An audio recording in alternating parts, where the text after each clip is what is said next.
Hi everyone, my name is Simon Misiewicz and I'm excited today to bring yet another property sourcer, deal packager, someone who is going to be here to help you grow your property portfolio. But this time we're talking about Northampton.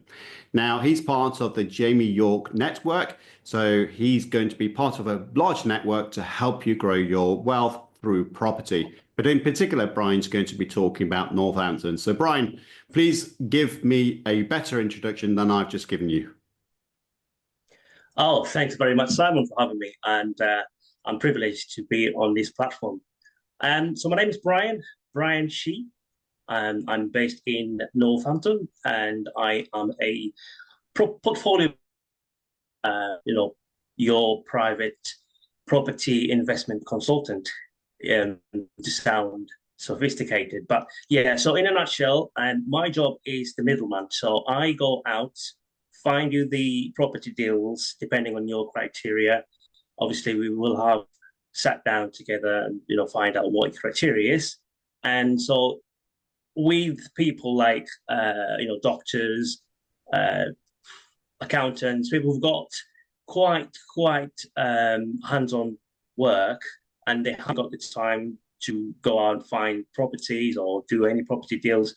So then they speak to someone like myself who will go out and do all the lead work. So we go out and find the deals, speak to solicitors, speak to builders if the property needs any refurbishment or anything like that. So we handle all that. So think of it as a hassle-free service that we provide to our investors. So we are the middlemen, and yeah, that's what we do in the Northamptonshire area.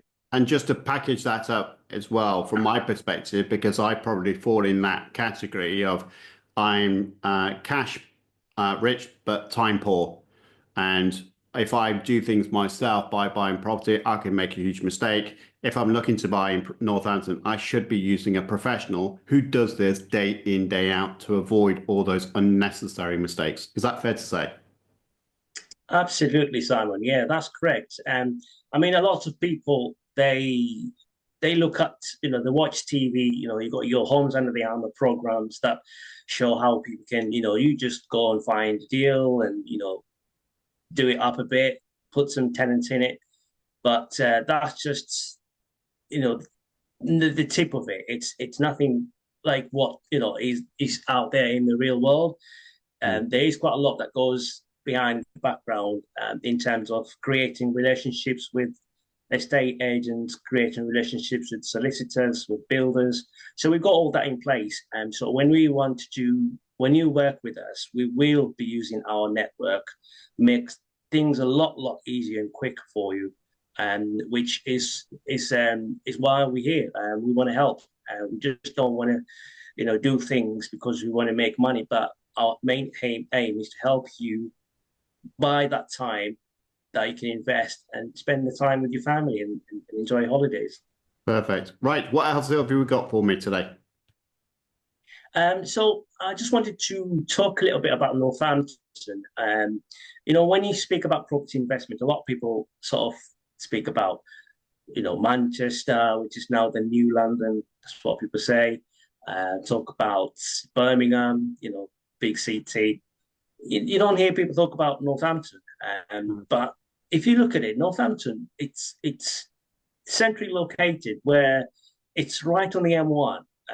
There's a lot of companies that are basing themselves in Northampton. I mean, if you look at the big players who employ Northampton, so the big one, which is Carlsberg, because Carlsberg have got their headquarters in Northampton, and they've been brewing here for like the last 50 years.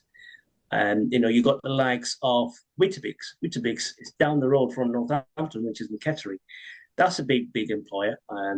Barclays, they're based in Northampton as well. Barclay card, Yeah. all the Barclays transactions actually done in Northampton, which is a big thing. I mean, in terms of bringing in tourists as well, just down the road from Northampton, you got Silverstone, the F1. That's based here in Northamptonshire. A lot of people don't realise that. Another tourist attraction is Princess Diana. She's buried here in Northamptonshire. Obviously, they've got their family home here, so she is buried here. So I mean, I could go on and on about Northamptonshire. That that makes it quite a great place to invest, because you've got your good transport links. It's right on the M1. And if you want to go down London, only takes you an hour on the train. You're in London. So you get quite a lot of hybrid workers. Since COVID, a lot of people now know that you don't have to go to the office. You can work from home. So people who can't afford London prices, they're only an hour away from London. If they need to hop on the train and go to the office one or 2 days a week, they can do that. And so they probably would afford, with their London wages, afford to buy houses in Northampton. And then that's why we're seeing that, the influx of people coming down up north from London is pushing up prices, and that's good for any property investors. When you're buying in a place like Northampton, you know that you're going to get a good capital growth. You are going to make a good investment, but it depends on where you buy anyway. So that's why you need a portfolio builder who knows the right areas to buy and the right areas or not to buy. Yeah. Okay. Perfect. Did you want to go to the next slide? Oh, next slide. Oh, sorry. 2 secs. Yeah, so next slide is pretty much just talking about what I've just been going through. Is the location of Northampton. It's right in the middle. I mean, a lot of people argue that Derby is the centre of the UK. But to be honest, I mean, Derby and Northampton, they're only an hour apart as well. The good thing about Northampton is it's close to the major cities. So it's an hour away from London, and it's an hour away from Birmingham up north as well. So you're right in the middle. And then if you want to go west or east, if you go east, you go Peterborough and all them, coastal towns and cities and stuff like that, like Cambridgeshire. Cambridge is just down the road as well from Northampton. And then if you got, the west, you can go Wales, you can go even southwest, you can go Bristol and all the likes of southwest cities and all that. And also, like I was mentioning about the demand in housing in Northampton, because it's a growing town. I mean, the university in Northampton is only young. It's one of the youngest universities. So with the students coming to Northampton, obviously going to need accommodation and all that. So it's always a growing town, as per se, and then families as well. So because it's more villagey, there's a lot of nice villages in the area, so it tends to attract more families. People, if you find good tenants, these people that are going to be staying at your property for a long time. So you're not just looking at 1 or 2 years. And that's the best type of tenant to have, isn't it? A happy tenant that stays many years. Happy tenant. Absolutely. And also the affordability for buying a house in Northampton, considering the fact that you're only an hour away from London, where, in London, if you were to buy a house, I'm not familiar with London prices, but I'm sure you're looking at 400, 500 grand just to get like a 3-bedroom house, where you could buy 2 of them in Northampton. So, I mean, the average price... You're probably looking at a flat for about 400,000. Really? Yeah, not a house. Yeah, see, yeah. So you can imagine you can get a house for like in Northampton, £300,000 and get a really good house, but £250,000 on average, you can get a 3-bedroom house. Well, it's not going to be detached or maybe semi-detached, but you can get a nice terrace house, 250 grand. You're only down an hour away from London. And if you wanted to hop on a train, you can hop on a train and get to London. And obviously the yields, if you compare the purchase price of your property and the high demand of rental properties, so the rents are always going up. I mean, I remember when we bought our house last year, we were renting before, and because I was such a good tenant, the landlord didn't want to put the prices up for me. But as soon as we handed our notice saying, "Oh yeah, we're going to be buying a house now," and I think I remember the time we were paying like £650 for a 2-bed. Wow. But that wasn't the price. That wasn't the price to pay for a 2-bed in Northampton. So by the time we were leaving, he decided to catch up with the going price for a 2-bed, which is £950, £1,000. Yeah. So yeah, the new tenants are paying like about £1,000 for a 2-bed. But there's a lesson there, isn't there? So even though someone's working with you to buy the property, one of the mistakes I see many landlords do is not do rent reviews.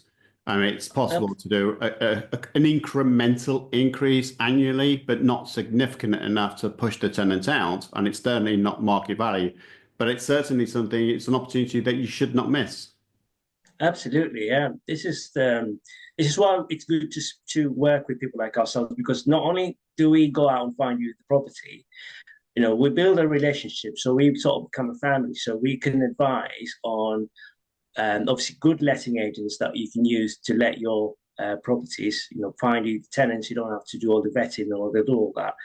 But at the same time, it's sort of educating, the investor that even though you're going to be having tenants there that have signed up to stay there, don't know, 2, 3, 4 years, there has to be a yearly review of the rents not being left behind, because then inflation doesn't stop. That inflation keeps going up. So if you're not catching up with the inflation, you might end up in a situation where, do you want to kick your tenants out to increase the price and they're a good tenant?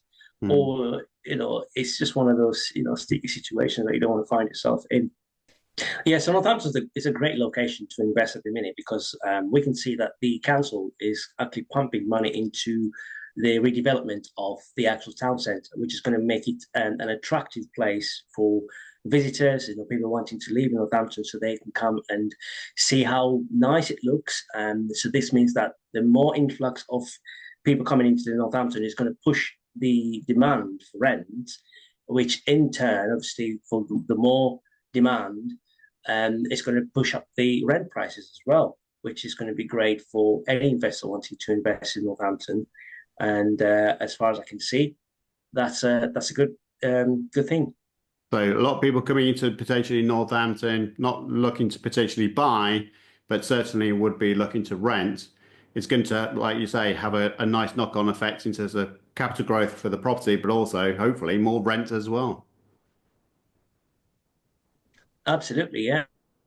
It's even those who are wanting to buy, because of the demand, looks like the house prices are going to be just, going up with capital appreciation. Perfect. Okay. Now we're going to skip one slide, aren't we? So we go to the next two. I think we was going to. Yeah. The deals. This is the exciting bit. Come on, Brian. Let's look at the deals compared to London, for instance, and Manchester. What kind of deals can we get excited about in Northampton? Right. So, compared to London and Northampton, it's for an hour's drive apart. There's a massive, massive difference in terms of what your money can get you. Just as an example, we're looking at, say, a two-bed, average two-bed typical deal in Northampton. Like say for example, this is a £160,000 house, where if you look at the stamp duty and if it's a buy to let, you're not going to be going for a buy, refurbish, renovate and all that. So just a light refurb house, which is probably going to cost about £4,000, £5,000 worth of refurb. So if you add your solicitor costs, your deposit, all money in, for this sort of price, 160, you're looking at around £60,000, all money in. That would fetch in the region of £950 to £1,000 in terms of rent. When you do all that, obviously your rent for the year divided by the purchase price to get the yield, you're looking at, in excess of like this example, 7.13% yield. And then when you go deeper into finding out how much your money is working for you to get the ROCE, the return on cash employed, if you're looking at the combined return on cash employed is a massive 16-15%, which is great. And let's be fair about this, Brian. I mean, we're talking about return on investment. This is rental income coming in for the amount of money you've invested.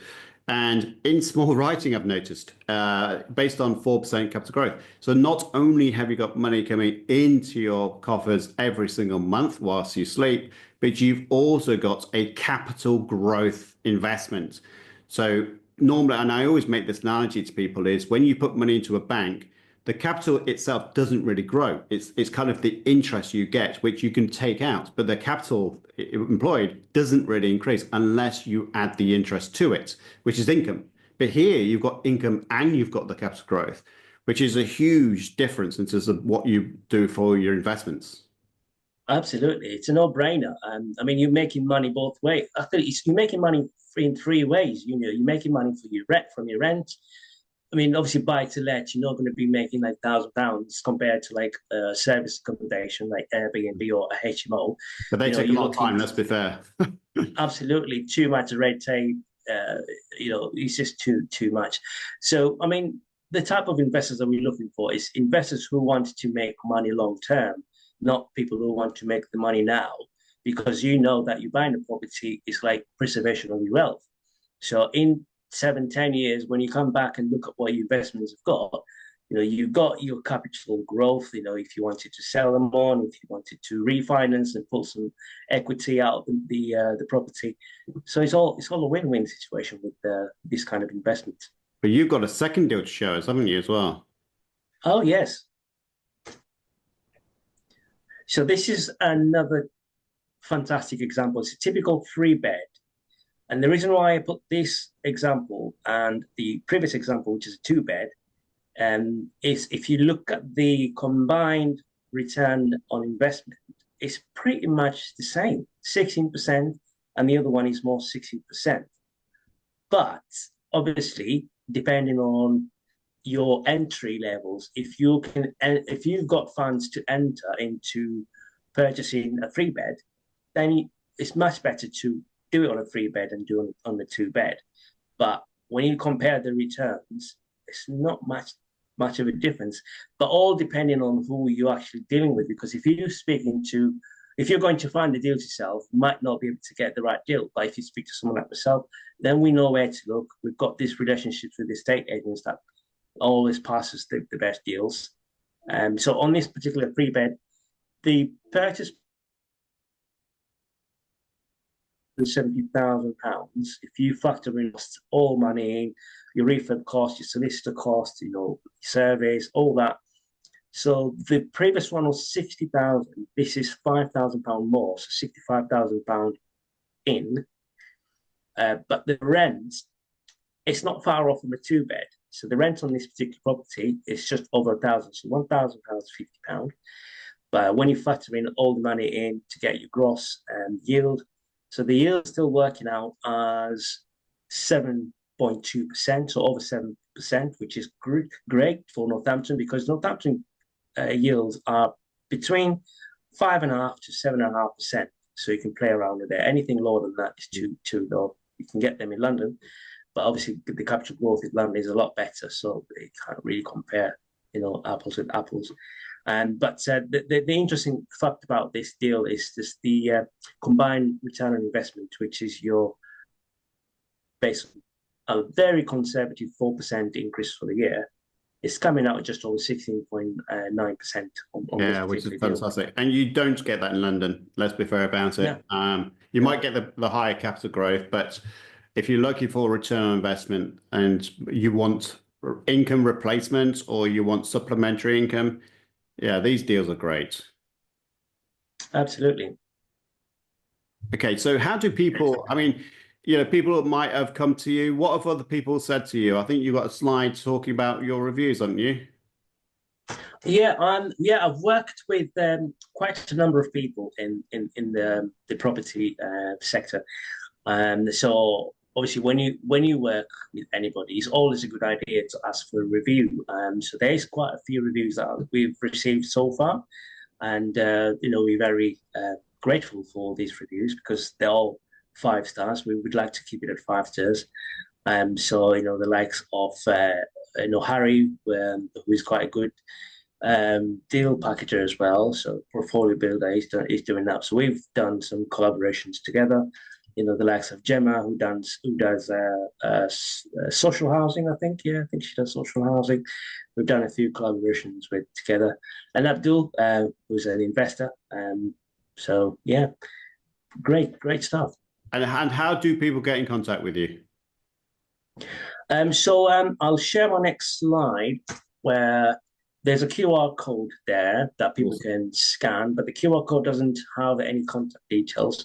The QR code Don't just worry, gives I'm you. going to put all of that in the video description box. So if you want to know how to get into contact with Brian, I will make sure that you can use his direct email, his direct calendar links, etc. That will all be in the video description. Fantastic. So in terms of next steps, so in terms of someone wanting to start with you, do you have like a warm call to talk about, especially if they're new to working with a professional like yourself? Do you have a call? Is that QR code Yeah, or the... yeah. We've got a process, and it's a 5-step process. The step one would be just a simple discovery call, usually around about 5 minutes, just to find out your experience in property, if you're new to property, if you've had some experience, or you've got a big portfolio of properties, but you just haven't got time. You just wanted to use our services. So that would be the initial call, and then there's various steps that we follow up until you may be wanting to recycle your money with us again, and then do all sorts of things you can do with us. Okay, perfect. Well, like I say, it will be all on the details below. So if you're looking to get into property investing, but please, even if you have time, please work with a professional. I have invested in property. I have made mistakes because I've tried to do it on my own. I realized I should have just stuck to my knitting, which is my business, and got someone else to help me with my property portfolio building, which in the end I did. And I'm pleased that I did take that decision, but there's many of you that really do need to take that next step. So please do get in contact with Brian if you're looking for the investing in Northampton. And Brian, lastly, just to say thank you ever so much for joining us on today's show. Thank you very much, Simon, for having me.